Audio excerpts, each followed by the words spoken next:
महात्मा बुद्ध से 200-300 साल पहले का इतिहास देखें तो जैन धर्म के पहले तीर्थंकर ऋषभनाथ से लेकर जैन धर्म के 24वें तीर्थंकर भगवान महावीर का इतिहास सुनहरे अक्षरों में लिखा हुआ मिलता है।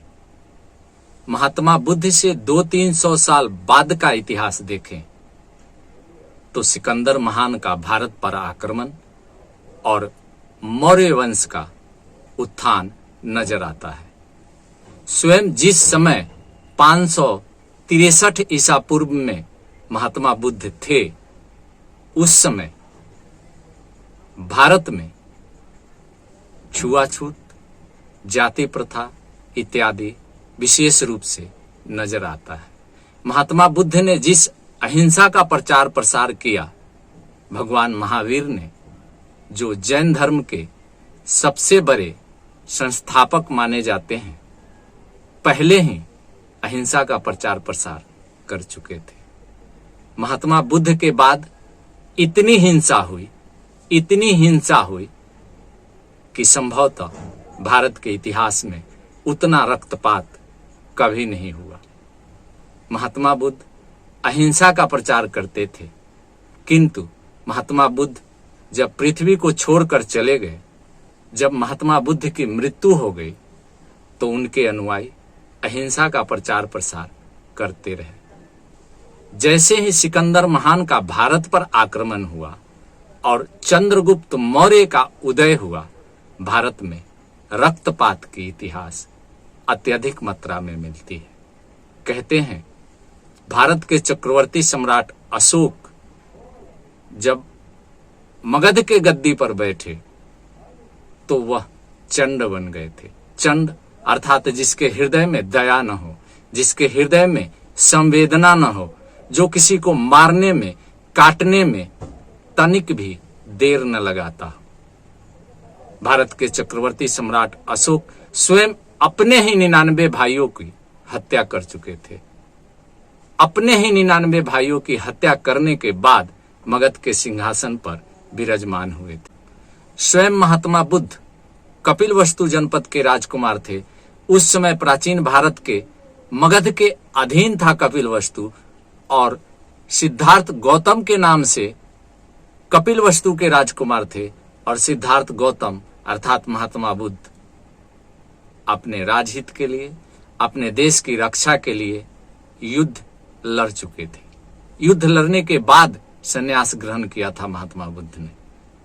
अर्थात एक तरफ सिद्धार्थ गौतम युद्ध लड़ रहे थे अपने देश की रक्षा के लिए, तो दूसरी तरफ उनकी लड़ाई जाति प्रथा थी। जाति प्रथा से थी, ब्राह्मणवाद से था। एक ऐसा जाति प्रथा जो भारत के इतिहास में एक कलंकित प्रथा है। कहते हैं छोटी जातियों के लोगों को बड़े जाति के लोग अमानवीय व्यवहार करते थे। जानवर से भी बदतर जीवन उस समय, जिस समय महात्मा बुद्ध पृथ्वी पर थे, छोटी जाति के लोगों का जीवन व्यतीत होता था। अर्थात महात्मा बुद्ध से पहले जैन मुनि भगवान महावीर जो अहिंसा का प्रचार प्रसार कर चुके थे, महात्मा बुद्ध स्वयं अहिंसा का प्रचार प्रसार कर रहे थे, किंतु युद्ध रुक नहीं रहा था। सिकंदर का भारत पर आक्रमण, चंद्रगुप्त मौर्य का उदय और अशोक, भारत के चक्रवर्ती सम्राट अशोक का भारत का राज्य विस्तार, अखंड भारत का निर्माण, सब युद्ध पर ही हुआ था।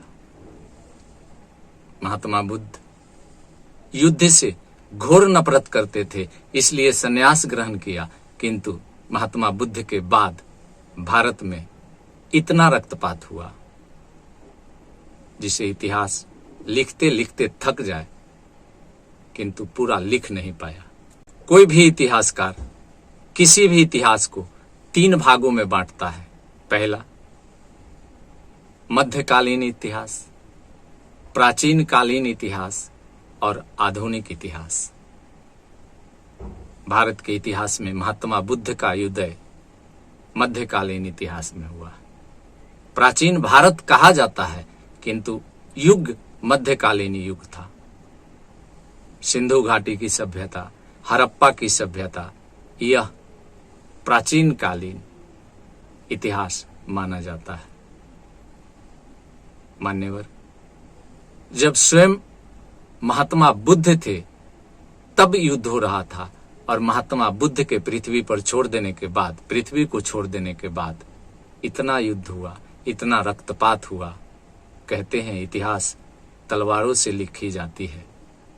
कहते हैं अगर रक्तपात न हो तो इतिहास लिखा न जाए, क्योंकि इतिहास रक्तपात की ही लिखी जाती है, इतिहास तलवारों की ही लिखी जाती है। इस वीडियो में इतना ही। अगले वीडियो तक मुझे इजाजत दें। जय हिंद।